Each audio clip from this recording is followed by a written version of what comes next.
Khangabok ta leiriba club konithoi gi apunba body amo oiriba Khangabok coordinating committee na sinduna ngasi Khangabok ta santi gi rally Utkhre Athouba singda hailai Kattuna awabasu fongdokre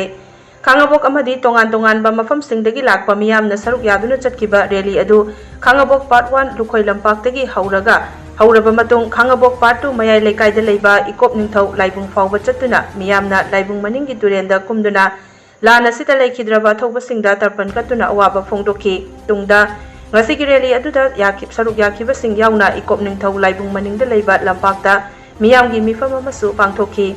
miyamgi mifam adu Manipur University ki Professor Chinglen Maisnam social activist ningthauza lanchana wangangloi oina saruk yaki ngasigi thauramga mari leinana Khangabok coordinating committee ki convener Vision Mangangna haikibada iramdam Manipur asigi lamkhai kaiba yaroi Kogi narco terrorist singna Manipur asibu machet tana thugaina ba honarakpa matamda Manipur kaiba yaroi haiduna mang thana lanthingna kiba Athouba sing adugi thauna amadi makoina utlamba thauna limzel adu aikhoidasu makha tana leiri hairaduna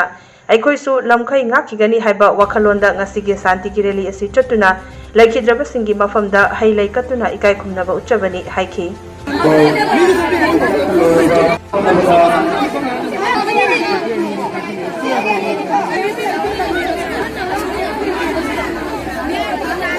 Thawamasi Irandam Manipur Unaga Bapidana Athouba Irandam Manipur City Lamkhai Kaiba Yaro Amadi narco terrorist Koki Athouba Zokuki Singa Irandam Manipur City Tokhai Tana Machet Tana Thugana Bahonarka Matanga Namang Thabula Athouba Lanthingna Kiba Kaiba Yaro Habuna Namang Thabula Lanthingna Kiba Athouba Singa Bidi Thana Sing Nena Nakona Nebimba Thana Nizelo Aikhoidasu makha tana leiri Aikhoidasu makhoiduna makhoiduna thigani aduga Leikhidraba Athouba sing mafamda makhoidu Ekaikhumnaba utkhre masi santi gi pusadana satchabani leina makhoidu mafamda hailai